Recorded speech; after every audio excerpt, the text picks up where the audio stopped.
Buenos días una vez más, queridos hermanos. Qué gozo poder compartir con ustedes esta mañana en que recordamos una de las fechas más significativas dentro del calendario cristiano. Y precisamente recordando esta fecha queremos meditar acerca de un pasaje de las Escrituras que nos guían y nos orientan hacia aquel evento que ocurrió hace poco más de 2000 años. Así que quiero invitarles a que puedan abrir sus Biblias en el Evangelio de Lucas, capítulo 24, versículos 1 al 12. Lucas 24, 1 al 12. Allí se encuentra el texto sobre el cual queremos meditar en esta mañana. Lucas capítulo 24, versículos 1 al 12. Dice el texto bíblico: el primer día de la semana, muy de mañana, vinieron al sepulcro trayendo las especias aromáticas que habían preparado y algunas otras mujeres con ellas. Y hallaron removida la piedra del sepulcro, y entrando no hallaron el cuerpo del Señor Jesús. Aconteció que estando ellas perplejas por esto, he aquí se pararon junto a ellas dos varones con vestiduras resplandecientes. Y como tuvieron temor y bajaron el rostro a la tierra, les dijeron: ¿por qué buscáis entre los muertos al que vive? No está aquí, sino que ha resucitado. Acordaos de lo que os habló cuando aún estaba en Galilea, diciendo: es necesario que el Hijo del Hombre sea entregado en manos de hombres pecadores y que sea crucificado y resucite al tercer día. Entonces ellas se acordaron de sus palabras y volviendo del sepulcro dieron buenas nuevas de todas estas cosas a los 11 y a todos los demás. Eran María Magdalena y Juana, María, madre de Jacobo, y las demás con ellas, quienes dijeron estas cosas a los apóstoles. Mas a ellos les parecía locura las palabras de ellas y no las creían. Pero levantándose Pedro corrió al sepulcro y cuando miró dentro vio los lienzos solos y se fue a casa maravillándose de lo que había sucedido. El Señor bendiga su santa y eterna palabra. Vamos a orar, hermanos. Señor y Padre nuestro, en esta mañana en que nos predisponemos a meditar acerca de tu palabra, de este pasaje específicamente que nos recuerda la resurrección de nuestro Señor Jesucristo, queremos pedirte, Señor, la guía de tu Espíritu Santo. Alumbra nuestro entendimiento, nuestros corazones. Ayúdanos a estar quietos y reposados, de manera que podamos recibir lo mejor que tienes preparado para nosotros en esta mañana, que es tu santa y bendita palabra. Señor, te encomendamos este tiempo, que no sean palabras de hombres las que se prediquen desde este púlpito, sino que sea tu Espíritu Santo hablando a los corazones de cada uno de mis hermanos, porque te lo pido en el nombre de nuestro Señor Jesucristo, para tu gloria y honra. Amén. Queridos santos y amados de Dios, las mañanas bien temprano tienen una connotación muy especial. Hoy seguramente más de uno se habrá levantado bien temprano para llegar a este lugar, ¿verdad? Para poder alcanzar el culto de las 7. Estamos celebrando este culto en un horario atípico. Normalmente nuestro horario suele ser 10, 10 y cuarto. Pero hoy muchos se habrán levantado un poco más temprano de lo normal. Y la mañana tiene algo especial. La mañana es un tiempo de quietud, es un tiempo de paz en el que podemos nosotros reflexionar acerca de cosas de la vida y cuanto más acerca de lo que nuestro Señor hace en nuestras vidas día tras día. Es un tiempo en el que podemos tener una profunda relación con Él, orar, meditar en su palabra. Es un tiempo en donde los niños están todavía acostados, en donde podemos tener ese encuentro personal e íntimo con Dios. La madrugada, las mañanas son días muy especiales y la Biblia tiene mucho que decirnos acerca de las mañanas. Nuestro Salvador oraba muy temprano. Él se levantaba antes de que saliera el sol, cuando todavía estaba oscuro, y se iba a orar en los lugares apartados. Pensemos también en aquella mañana en que Abraham se predispuso y se encaminó hacia el monte Moriah para ir a sacrificar a su hijo. Lo que habrá pasado por la mente de aquel hombre, ¿verdad? Qué experiencia tan grande, tan profunda, tan intensa. Era de madrugada, las cosas que habrá pensado este hombre. Pensemos también en aquella madrugada después de que Jacobo peleó durante toda aquella noche con el ángel en Peniel. ¿Cómo habrá sido levantarse después de haber obtenido una victoria y de que el Señor lo haya bendecido? ¡Qué mañana tan maravillosa! Imaginémonos también aquella mañana en que se levantaron los discípulos de Jesús allí en esa barca, cuando después de una tormenta que casi los entierra allí bajo el agua o los ahoga, y ellos ven los primeros destellos del sol, lo que habrá sido aquella experiencia, ¿verdad?, de encontrarse salvos, sanos. Entonces, las mañanas tienen algo especial, en donde se pueden experimentar algunas sensaciones muy intensas, sentimientos muy intensos, pero ninguna mañana se compara con esta que nosotros acabamos de leer, con este episodio. Ninguna mañana ni siquiera se aproxima a lo que fue esta mañana cuando nuestro Salvador, el Señor Jesucristo, conquistó la muerte, el infierno y la tumba. Ese es el evento que nosotros queremos estudiar en esta mañana. Nunca hubo una mañana similar, como Getsemaní también fue un evento único, en un tiempo único, en una persona única. Esto también fue algo realmente único. Cuando comenzaba a amanecer, el primer día de la semana, que era domingo, algunas mujeres comenzaron a encaminarse hacia el sepulcro llevando especias aromáticas. Lo que pasa, recordemos, que el cuerpo de nuestro Señor Jesucristo no terminó de embalsamarse, no se pudo embalsamar, no pudo prepararse para la sepultura. Al menos pensaron eso estas mujeres, pero recordemos que el cuerpo de nuestro Señor sí fue preparado, sí fue ungido mucho antes por una mujer llamada María de Betania, la hermana de Marta y Lázaro. Ella había roto un vaso de alabastro y la vertió sobre la cabeza del Salvador, y así preparó su cuerpo para la sepultura. Pero estas mujeres pensaron que el cuerpo del Señor todavía no se preparó para el sepulcro, para la sepultura. Entonces, como no se pudo hacer nada el día anterior, el sábado, porque era el Shabbat judío, y en el Shabbat ustedes saben que no se trabaja, no hay que estar cerca de un muerto, no se puede hacer nada. Entonces, como era un día sagrado para los judíos, entonces tuvieron que esperar hasta el domingo. Si bien es cierto, José de Arimatea y Nicodemo ya se encargaron de algunos preparativos para llevar al Señor a la sepultura, al sepulcro, ellos no pudieron completar esa tarea. Recordemos, Jesús muere a las 3 de la mañana y en el ocaso comenzaba el Shabbat, ya no se podía hacer nada. Y estaba próximo a oscurecer, estaba próximo a comenzar el sábado. Entonces, ¿qué fue lo que hicieron ellos? Se fueron a gestionar, hicieron los trámites necesarios ante Pilato para encargarse del cuerpo de Jesús, y como ya no hubo tiempo de prepararlo, ¿verdad?, ellos compraron inciensos y materiales aromáticos, hierbas aromáticas, la derramaron sobre el lienzo y con eso envolvieron al Mesías. Y eso fue lo que hicieron. No hubo tiempo para prepararlo. Y así lo llevaron al sepulcro. Entonces estas mujeres sabían que el cuerpo del Señor no había sido preparado como para una sepultura. Y ellas se fueron llevando precisamente estas especias aromáticas, y mientras estas mujeres se dirigían al sepulcro, los discípulos de nuestro Señor estaban encerrados temblando de miedo en el aposento alto. Bien valientes, ¿verdad?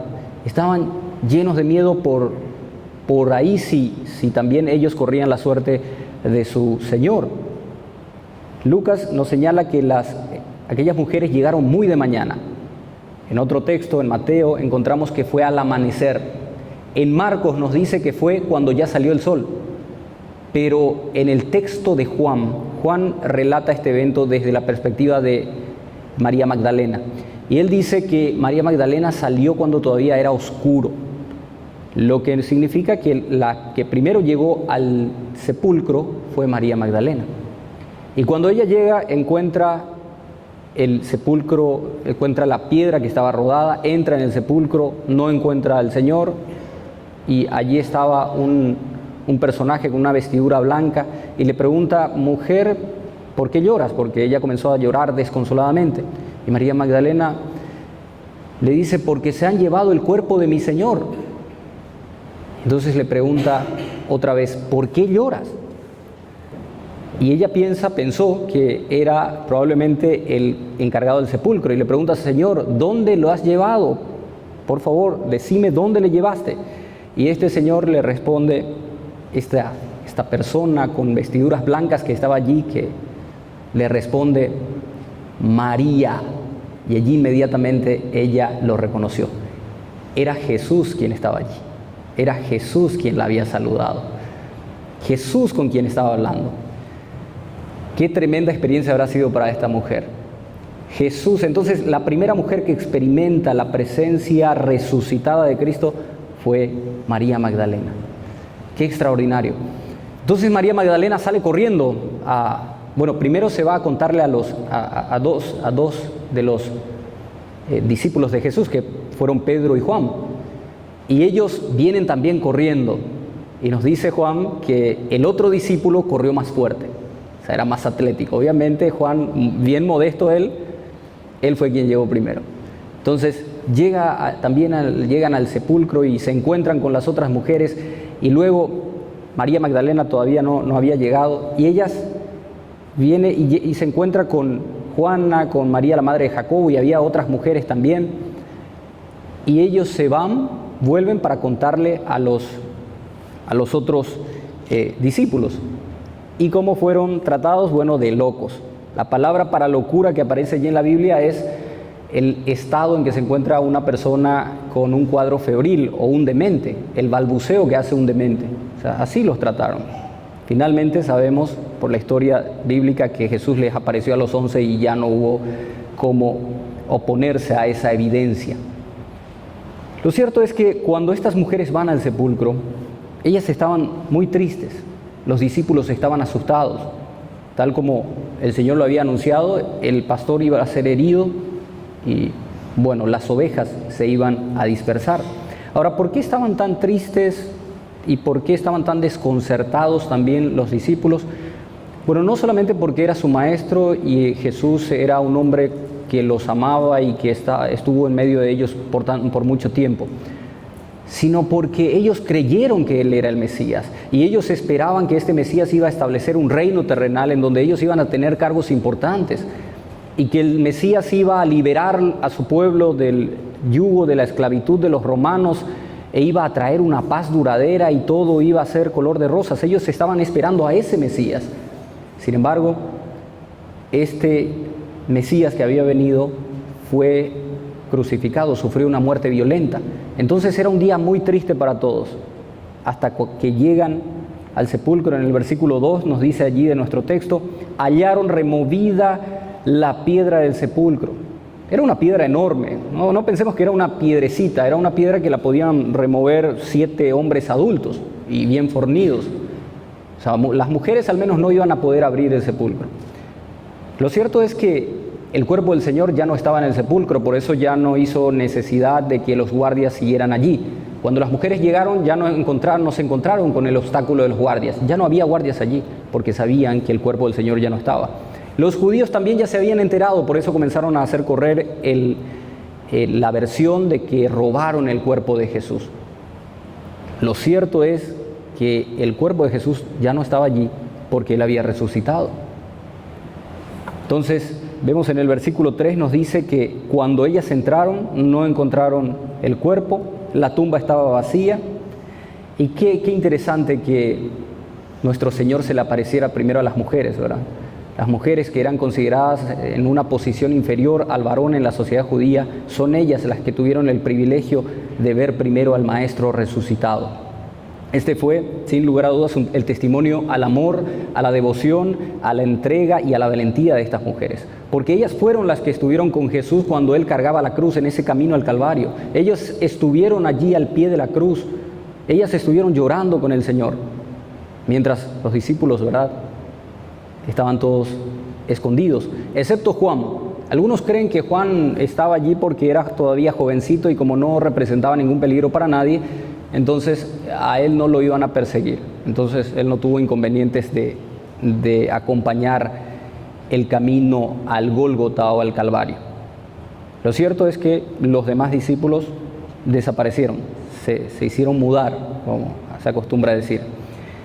Ahora, con la aparición de nuestro Señor Jesucristo, la evidencia ya estaba completa.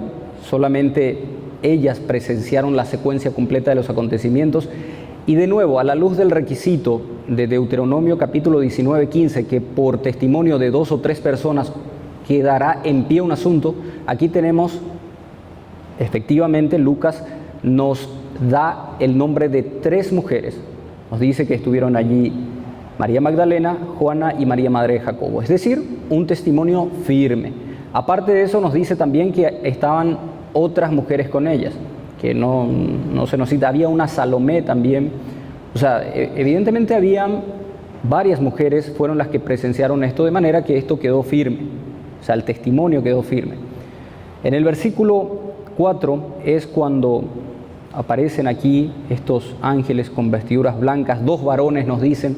El del texto de Juan nos dice que fue uno solo y que fue Jesús mismo, pero recordemos, hermanos, ese testimonio fue para María, quien llegó primero. Ese testimonio ya es para las que llegaron después. Estaban allí 2 varones con vestiduras resplandecientes. Versículo 5, y como tuvieron temor y bajaron el rostro a tierra, les dijeron: ¿por qué buscáis entre los muertos al que vive? Esta fue una pregunta retórica y maravillosamente lógica, porque el Señor les había platicado a estas mujeres acerca de la muerte y la resurrección. Él les había enseñado acerca de ello. Entonces los ángeles también, por supuesto, habían escuchado el mensaje, habían conocido que Jesús tenía que morir, que era necesario que Él muriera y luego resucitara. ¿Y cómo es posible que ellas estuviesen asombradas de eso? Entonces los ángeles se asombraron de que las mujeres estuvieran asombradas. ¿Por qué buscáis entre los muertos al que vive? Es una pregunta muy importante que también podemos hacernos nosotros. Porque a veces muchos buscan a Jesús entre los muertos, entre cosas muertas.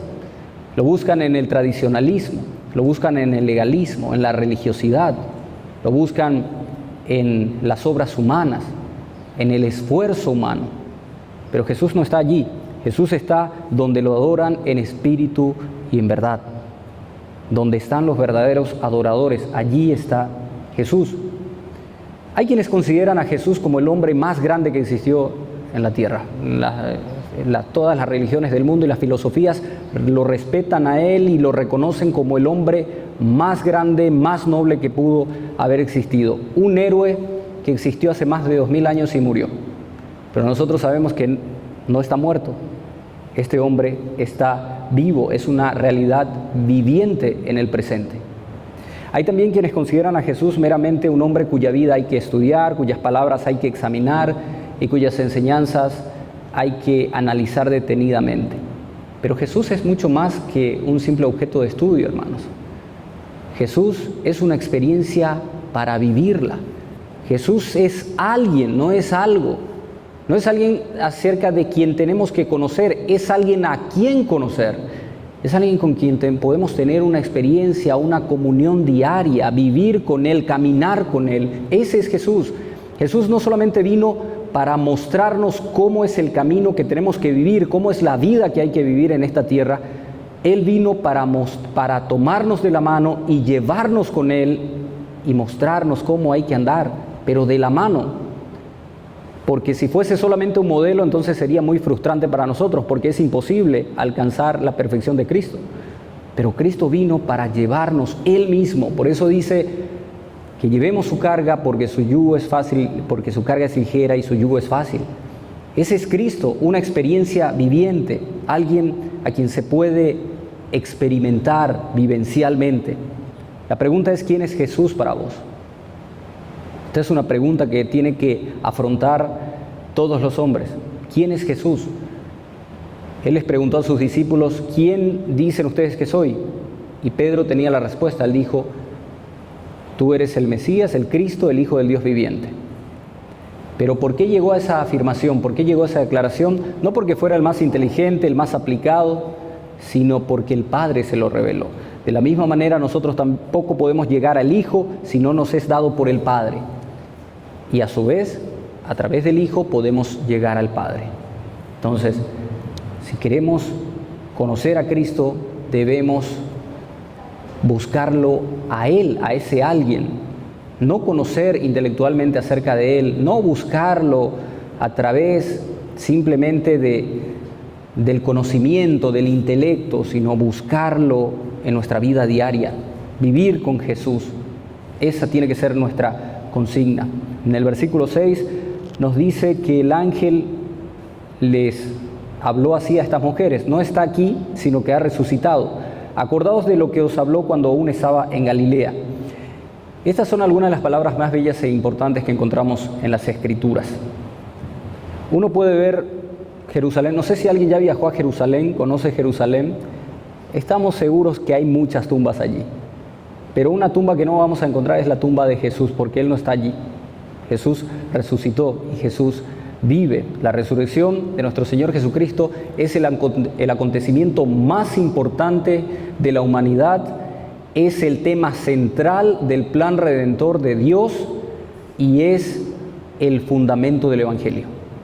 Si no hay resurrección, si no creemos en la resurrección, entonces no existiría cristianismo. Si no hubiese resurrección, no existiría el cristianismo. Este es el fundamento de nuestra fe, hermanos. Noten ustedes lo que dice el apóstol Pablo allí en 1 Corintios 15, 17. Si Cristo no resucitó, vuestra fe es vana, aún estáis muertos en vuestros pecados. Entonces la resurrección reivindica la esperanza del Evangelio. La buena nueva es esa, hermanos, que si Jesús resucitó, se levantó del sepulcro con un cuerpo glorioso para vivir eternamente y para siempre, nosotros también, los que hemos creído en Él, tenemos esa esperanza del día de mañana poder levantarnos del sepulcro, levantarnos de la tumba con cuerpos glorificados, resucitados y vivir para siempre con Dios. Si Él lo hizo, nosotros lo haremos si es que creímos en Él. Esa es la esperanza que nos da el Evangelio. El mensaje del Evangelio no es que las personas puedan liberarse de sus problemas terrenales, de sus problemas aquí en el ahora, de sus deudas, de que va a prosperar, de que todo le va a ir bien, de que va a tener salud, riquezas materiales, de que se va a realizar personalmente. No se trata de eso, eso no es el Evangelio, hermanos. Eso no es el Evangelio. No es que voy a vivir una buena vida y voy a morir en una buena vejez. El Evangelio es que Cristo murió al tercer día, resucitó, me justificó y como Él resucitó, yo también voy a ser resucitado. Esa es la esperanza gloriosa del Evangelio. 1 Corintios capítulo 15, versículo 19 dice, si la esperanza que tenemos en Cristo fuera solo para esta vida, seríamos los más dignos de lástima. Nuestra esperanza no es en el aquí y en el ahora, hermanos. Claro que tenemos que esforzarnos por vivir en santidad en este mundo, porque esta es una preparación para el mundo venidero. Pero recordemos, la muerte no es el fin de la existencia humana. No es el fin de la existencia humana. Si alguien cree que esto es el fin, entonces no es cristiano, porque ese no es el mensaje del Evangelio. El mensaje del Evangelio es que la muerte física es una puerta hacia otra realidad.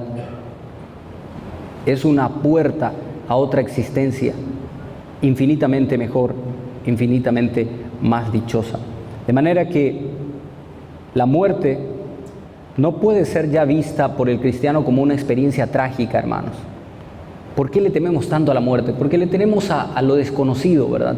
Pero no tiene por qué ser una experiencia trágica, sino tiene que ser visto como algo bueno, necesario, deseable y hasta maravilloso, porque es un encuentro con nuestro Salvador. Es el encuentro con nuestro Salvador. Noten ustedes lo que dijo el apóstol Pablo en Filipenses capítulo 1, versículos 23 al 24. Porque de ambas cosas estoy puesto en estrecho, teniendo deseo de partir ya, o sea, yo ya quiero morir y estar con Cristo, lo cual, ¿qué dice? Es muchísimo mejor. Pero quedar en la carne me es necesario por causa de vosotros. Amados hermanos, la caída de nuestros primeros padres trajo consecuencias nefastas para la humanidad. O sea, a partir de allí todo se desbordó, la maldad, el egoísmo, homicidios, hurtos, o sea, la maldad se ha apoderado de este mundo, la corrupción, pero nuestro Señor en un gesto de misericordia puso límites a nuestra existencia. ¿Cómo es posible eso? ¿Cómo es posible que la muerte física sea un acto de misericordia, un gesto de misericordia de Dios? Sí, porque imagínense ustedes vivir eternamente o para siempre en un mundo así. ¿Se imaginan lo que sería vivir en un mundo de tanto sufrimiento, tanto dolor, de tantos problemas, de tanta corrupción, tener que soportar todo esto para siempre? Pero el Señor, en un gesto de misericordia, puso límites a nuestra vida. Nos dijo, hasta aquí llegaste, y cuando nos toque partir, bueno, Él ha provisto un medio por el cual nosotros podemos tener una vida perfecta. y eterna que se va a dar después de esta vida. Entonces, ¿por qué ver ya la muerte como algo trágico? A partir de que Jesucristo resucita, la muerte para el creyente es gloriosa, porque los creyentes de hecho ya no mueren, los creyentes duermen. Los creyentes duermen. Si Cristo está con nosotros, Él es la esperanza de gloria. Colosenses 1:27. Versículo 7 nos dice que es necesario que el Hijo del Hombre sea entregado en manos de hombres pecadores y que sea crucificado y que al tercer día resucite. Esta palabra necesario es muy importante porque tiene que ver con la soberanía de Dios. Aquí está la soberanía de Dios. Tanto la crucifixión como la resurrección eran necesarias y fueron ordenadas por Dios. Sí, Cristo se entregó a sí mismo, hermanos. A Cristo nadie lo asesinó. Él se entregó voluntariamente y lo hizo según el predeterminado consejo de Dios. Noten lo que dice Hechos capítulo 2, versículos 22 al 23. Dice el texto bíblico: varones israelitas, oíd estas palabras.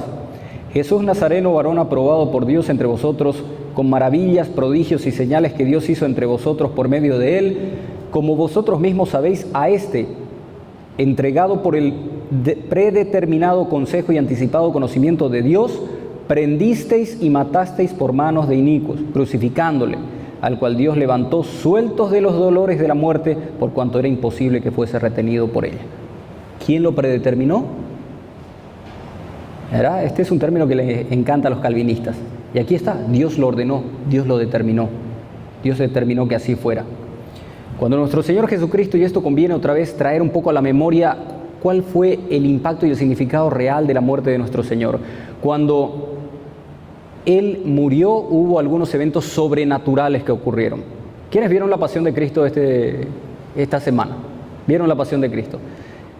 Vamos a rememorar algunos eventos muy importantes que ocurrieron. En primer lugar, de las 12 de la hora sexta a la hora novena, hubo una oscuridad total. ¿Sí? Hubo una oscuridad. Algunos dicen pudo haber sido tratarse de un eclipse, pero ningún eclipse solar dura 3 horas. Entonces fue un evento sobrenatural.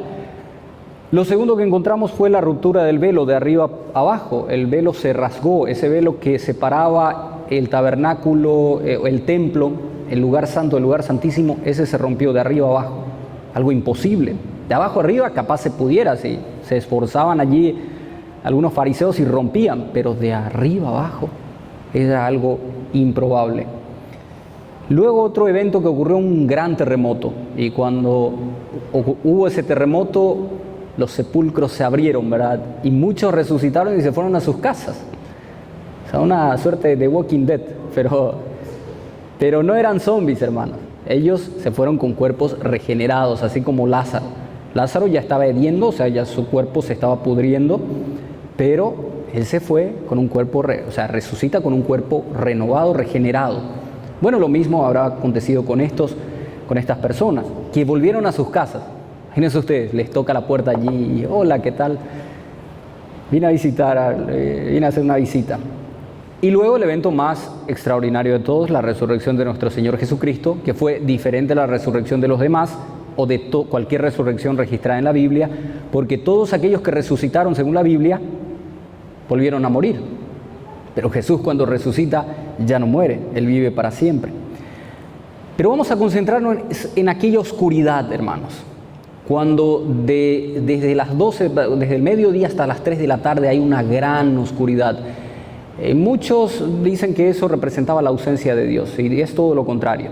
Esa oscuridad representaba la presencia viva de Dios.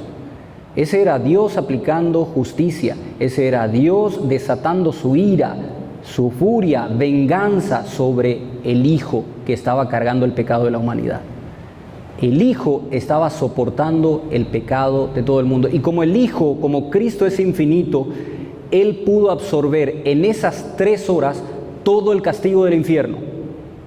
Porque por ahí surgen personas que dicen, ¿cómo es posible que el sufrimiento de 3 horas de un hombre pueda ser suficiente para salvarle a todo el mundo? Hermanos, en esas 3 horas, el ser infinito, el ser perfecto y el ser eterno pudo absorber todo el castigo del infierno sobre sí. Todo el castigo del infierno Él lo sufrió para que todos aquellos que crean en Él, que creyeron en Él y que creerán después, sean salvos. Lo hizo por vos y lo hizo por mí. Eso fue lo que Cristo hizo en la cruz del Calvario. Y esa era la copa que Él no quería beber. La copa del juicio de Dios, la ira de Dios desatada sobre el Mesías. Y como se trataba de la ira de Dios y como se trataba de toda la fuerza del infierno, obviamente el consuelo de Dios tenía que estar ausente. Dios no iba a consolar a su Hijo en ese momento. Por eso encontramos nosotros aquel pasaje tan conocido de las Escrituras también, cuando el Señor pronuncia esa frase en arameo: Elí, Elí, lama sabactani. Dios mío, ¿por qué me has desamparado? Porque ese fue el momento en que el Padre lo dejó sin consuelo y lo dejó que Él cargue, que Él lleve solo todo ese juicio, toda esa ira y todo ese castigo. Entonces, eso fue lo que hizo nuestro Señor Jesucristo. Él llevó sobre su propio cuerpo nuestros pecados, y aunque no conoció pecado, por nosotros se hizo pecado. Eso nos dice 2 Corintios 5:21. Él fue herido por nuestras transgresiones, fue molido a causa de nuestras iniquidades y fue hecho maldición por nosotros. Pero ese Cristo no iba a ponerse voluntariamente a todo ese plan redentor si ese plan redentor no contemplaba una tumba vacía. Nuestro Señor iba a resucitar, y eso fue lo que ocurrió. Nuestro Señor resucitó en gloria. Versículos 8 al 10, entonces ellas se acordaron de sus palabras. Ellas se acordaron de todo aquello que el Señor ya les había anticipado, que era necesario que Él padeciera, que Él muriera en la cruz, pero resucitara al tercer día para justificación de aquellos que iban a creer en Él. Versículo 9, volviendo del sepulcro, dieron buenas nuevas a los 11 y a todos los demás, y eran María Magdalena y Juana, María madre de Jacobo y las demás que con ellas estaban. Dijeron estas cosas a los apóstoles, más a ellos les parecían una locura las palabras que ellas decían y no las creyeron. ¿Por qué consideraban una locura? Bueno, tampoco habían comprendido el mensaje de nuestro Señor, no comprendieron cuál era el significado de las enseñanzas de Jesús.